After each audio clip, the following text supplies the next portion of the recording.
الحمد لله رب العالمين والصلاة والسلام على سيد الأنبياء والمرسلين وعلى آله وأصحابه أجمعين أما بعد فأعوذ بالله من الشيطان الرجيم بسم الله الرحمن الرحيم وإذا سألك عبادي عني فإني قريب أجيب دعوة الداعي إذا دعاني فليستجيبوا لي إلى آخر الآية. صدق الله العظيم وصدق رسوله النبي الكريم ونحن على ذلك لمن الشاهدين والشاكرين والحمد لله رب العالمين. میرے محترم بزرگ و عزیز ساتھیوں، ہم سب کے لیے یہ بڑی سعادت کی بات ہے کہ اللہ نے ہم سب کو اپنی زندگی میں دوبارہ رمضان المبارک کی برکتیں عطا فرمائی ہے. ایک زمانہ ایسا گزرا ہے کہ جب لوگ اس بات پر فخر کیا کرتے تھے کہ ہم نے اتنے رمضان دیکھے ہیں. جیسے ہمارے اپنے علاقے کے اندر کسی کو اپنی بڑائی، اپنی بزرگی یا اپنی عقل بتلانا ہوتا تو اپنے آپ بولتے ہیں ہم نے 30 دبکالے دیکھے، 50 دبکالے دیکھے، تمہارے سے زیادہ دبکالے دیکھے ہوئے ہم. وہ اپنا تجربہ ظاہر کرتا. اس کا مطلب یہ کہ تمہارے سے زیادہ میں ہوشیار ہوں. تو ایک زمانہ امت پر ایسا گزرا تھا کہ لوگ دوسرے سے یوں کہتے تھے کہ ہم نے 30 رمضان گزارے ہیں، ہم نے 40 رمضان گزارے ہیں، 50 رمضان گزارے ہیں. جو جتنے زیادہ رمضان گزارے ہوئے ہوتا وہ اتنے ہی اس کے لیے فخر کی بات ہوتی. تو اللہ نے مجھے اور آپ کو اپنی زندگی میں ایک مرتبہ اور موقع دیا ہے کہ ہم اس کی مبارک ساعتوں سے خوب فائدہ اٹھائیں. اس لیے کہ اللہ تبارک و تعالیٰ کی طرف سے اس خاص مہینے میں ایک خاص رحمت کی ہوا چلتی ہے. عام دنوں میں لوگوں کو بلاؤ، وقت متعین کرو، تب بھی لوگ نہیں آتے. اور رمضان کی ساعتوں کے اندر بغیر بلائے دل کھینچے چلے آتے ہیں، اوقات کی ترتیب بن جاتی ہے. یہ سب اللہ کی مہربانی ہے، یہ سب اللہ کی طرف سے. تو اس لیے ہم سب تحیہ کریں کہ رمضان کی ساعتوں کو انشاءاللہ خوب وصول کریں گے. گھڑی کو ایک طرف رکھ دیں. اگر ہمارا بس چلے تو ہم مسجد سے گھڑی نکال دیں، اس لیے کہ گھڑی جو ہے یہ آخرت کی گھڑی سے غافل کر دیتی. انسان کی کمزوری کی علامت یہ ہے کہ وہ ہر 4 رکعت پہ ہر لمحہ دیکھتا کہ اب کتنا ٹائم ہوا. یہ کل قیامت کی جو گھڑی ہوگی اس وقت بڑا پچھتائے گا آدمی. حدیث میں ہے وہ لمحہ جو بغیر ذکر خدا کے گزرے گا کل قیامت کے دن اسی لمحے پر آدمی پچھتائے گا، کاش میں اس لمحے میں اللہ کا ذکر کرتا. تو اس لیے مومن کی شان یہ ہے کہ اس کا جتنا زیادہ وقت عبادت میں، سننے سنانے میں، تلاوت میں اس میں لگ جائے اتنا ہی غنیمت ہے. تو اللہ نے یہ ساعتیں ہمیں عطا فرمائی ہیں. تو انشاءاللہ یہ سلسلہ ہمارا قرآن کے ختم تک چلے گا. قرآن کی تفسیر تو بڑوں کا کام ہے، قرآن کی تفسیر کرنا تو بڑے علماء کرام ہیں، ہم تو اس کے اہل بھی نہیں.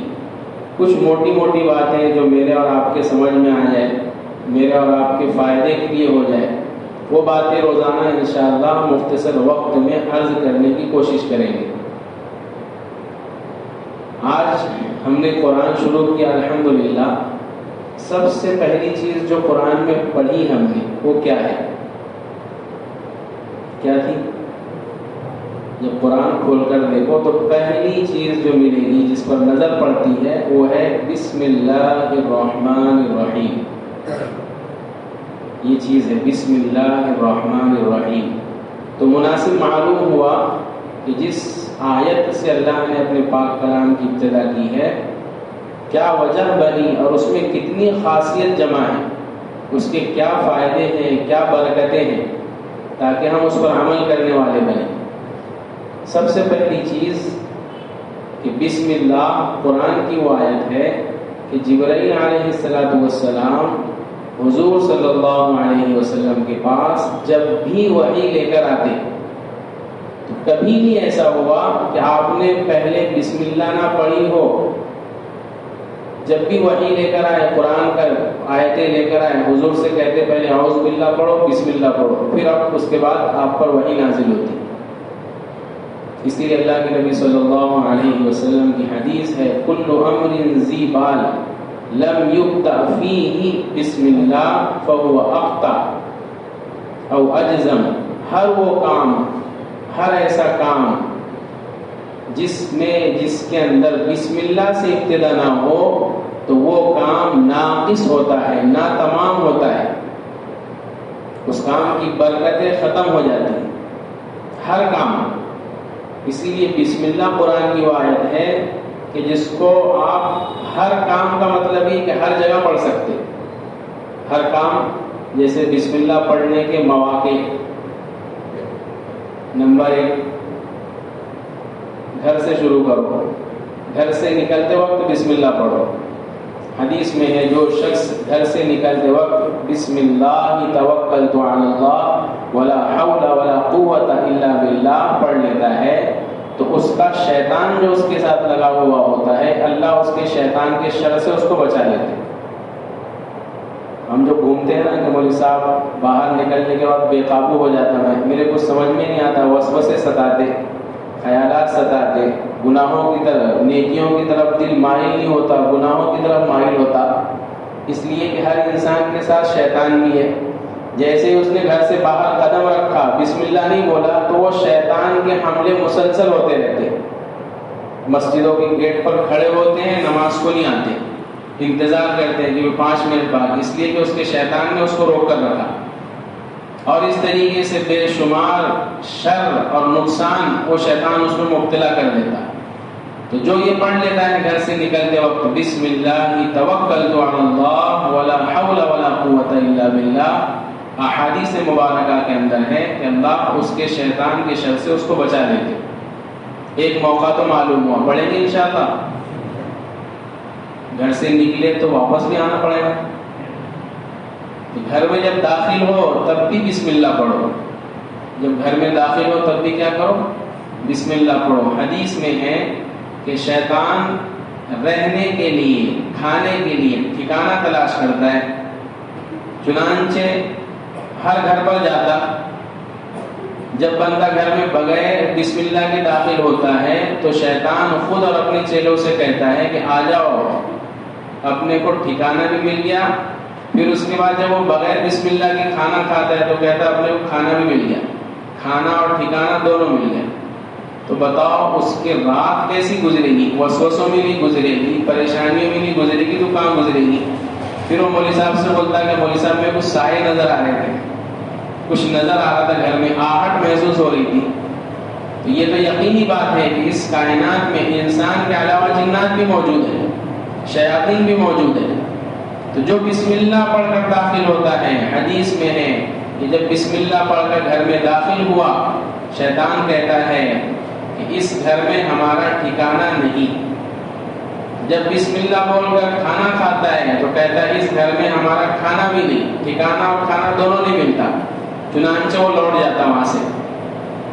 تو ایک موقع یہ معلوم ہوا کہ جب گھر سے نکلو تب پڑھو، جب گھر میں داخل ہو تب پڑھو۔ 2 موقع معلوم ہو گئے بسم اللہ پڑھنے کے۔ تیسرا موقع بسم اللہ کا ہے جب اپنے کپڑے اتارو تب۔ کپڑے کہاں اتارتا آدمی؟ بیت الخلاء کے اندر یا غسل خانے میں۔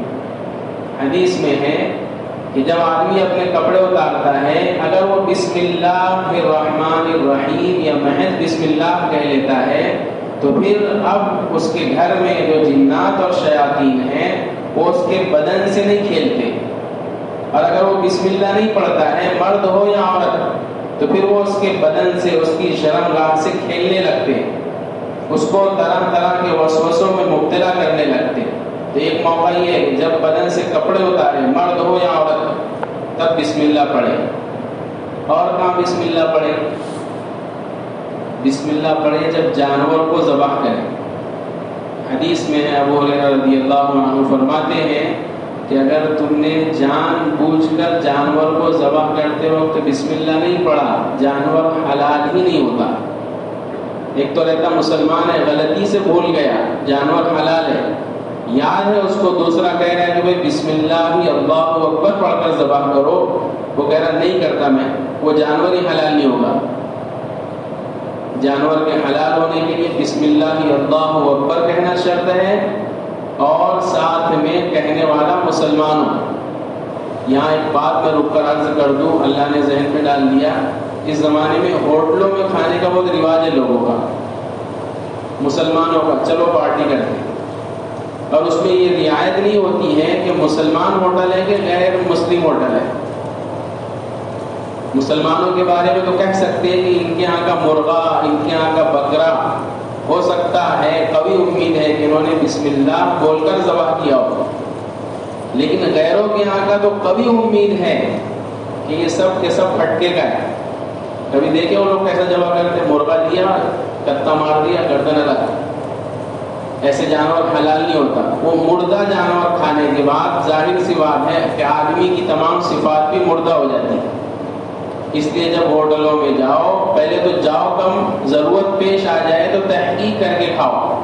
سورہ کہف کے اندر ہے وہ نوجوان جو 300 کچھ سال سوئے، جب بیدار ہوئے مارکیٹ میں گئے تو انہوں نے ایھا ازکا طعامن، دوسرے سے کہہ رہے بھوک شدت کی لگی.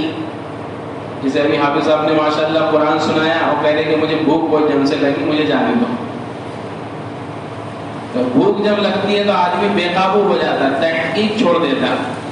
وہ بیچارے اصحاب کہف 300 سال، اس سے زیادہ سال سوئے، اور جب بیدار ہوئے تو شدت کی بھوک لگی ہوئی ہے. ایمان یہ کہتا ہے کہ نہیں، تحقیق کا مادہ نہیں چھوڑنا. جاؤ بازار میں یہ دیکھو سب سے زیادہ پاکیزہ اور حلال کھانا کہاں ملتا، وہ کھانا، اس لیے کہ اس کے اثرات پڑتے ہیں. جو آدمی کے پیٹ میں جائے گا ویسے اعمال ظاہر ہوں گے. تو بات دوسری طرف چلے جائے گی. اس لیے ہم یہاں واپس آ جاتے ہیں. کہاں چل رہی تھی؟ بسم اللہ سے جانور حلال ہوتا. تو جانور کو حلال کرتے وقت بسم اللہ کہنا چاہیے.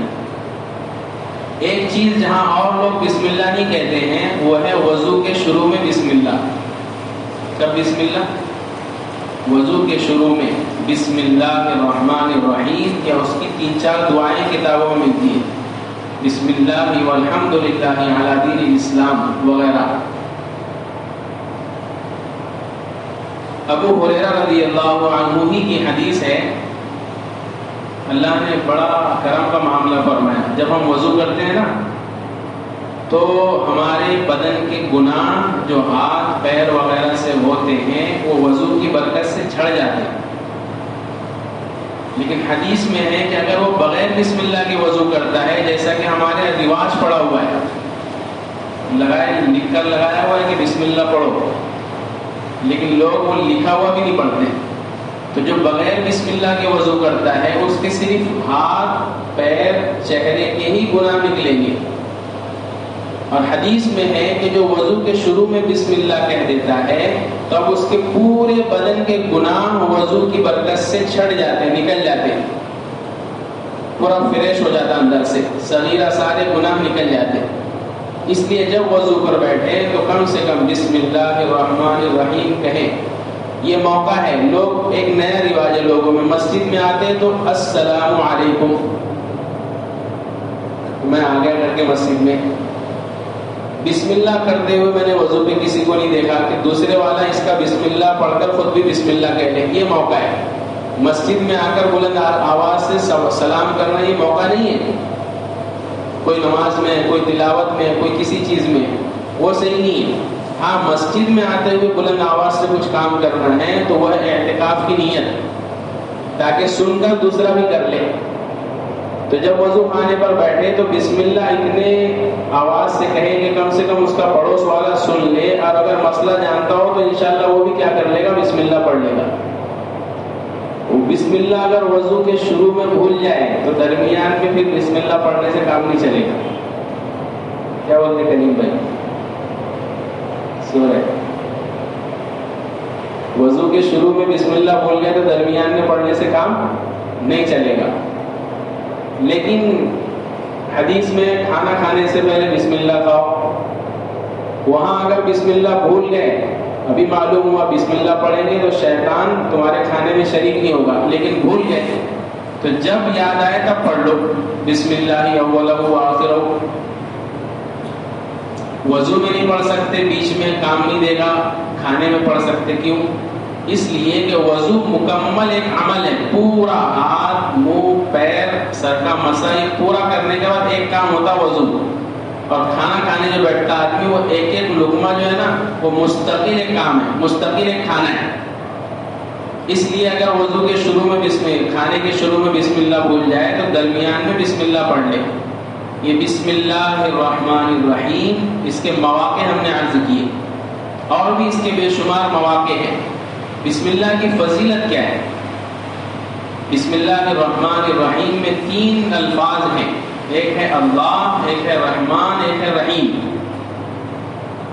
اللہ تو ہم سب جانتے ہیں، وہ ذات جو ہمیشہ سے موجود ہے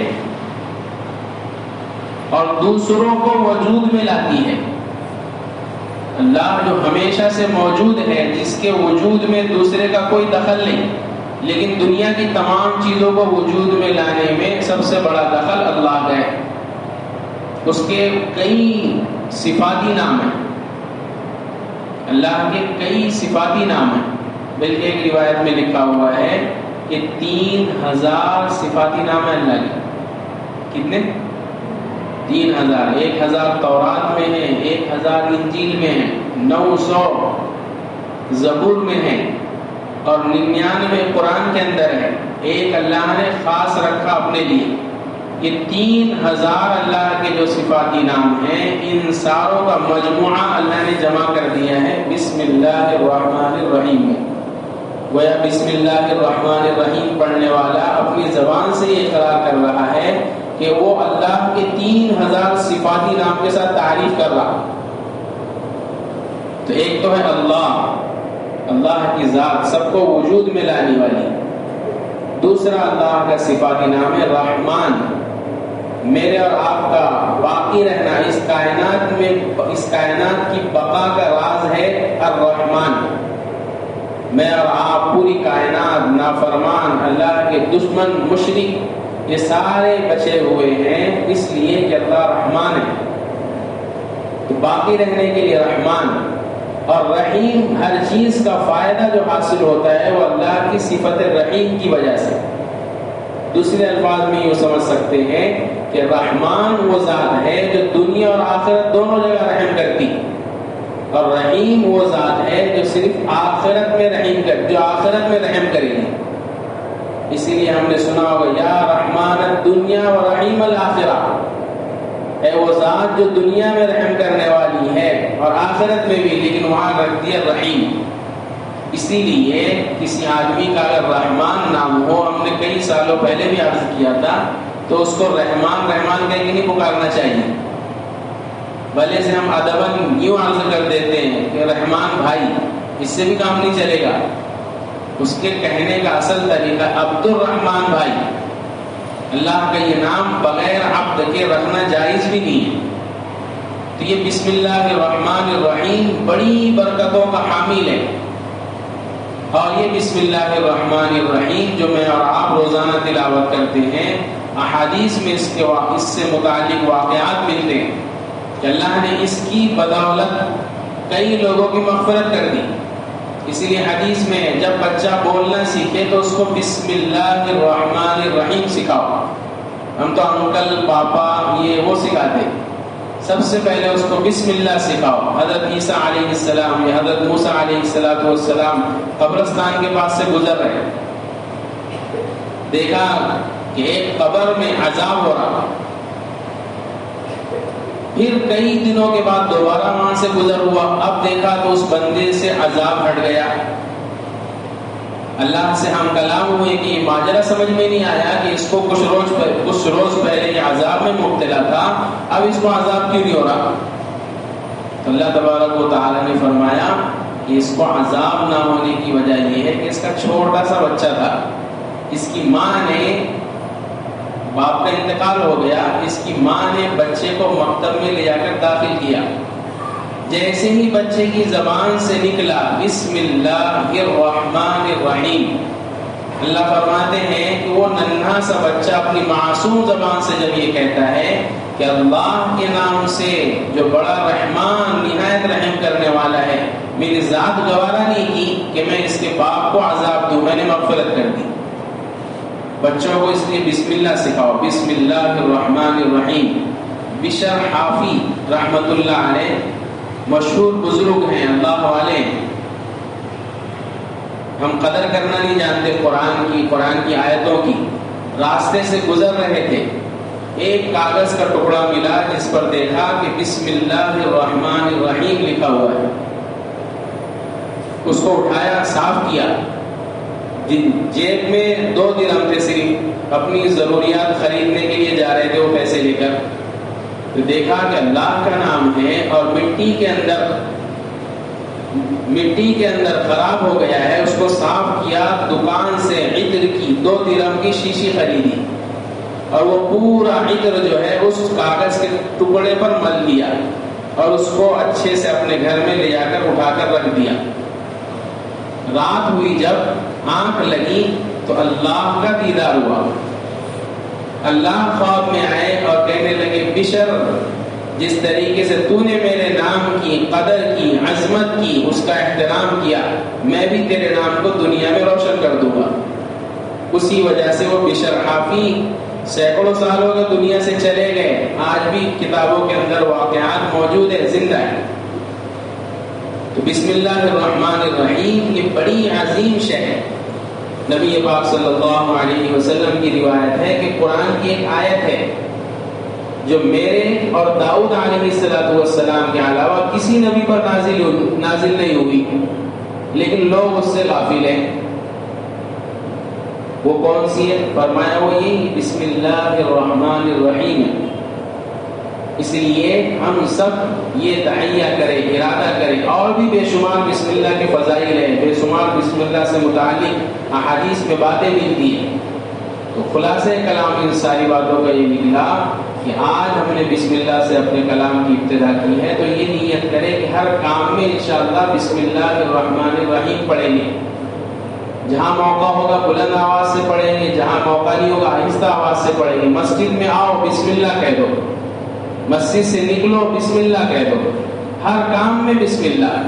بسم اللہ کہنے سے کل قیامت کے دن جب اعمال تولے جائیں گے تو دیگر امتوں کے تولے جائیں گے، اپنے بھی تولے جائیں گے، اعمال ایک جیسے ہوں گے، لیکن وزن امت محمدیہ کے اعمال کا زیادہ بڑھے گا۔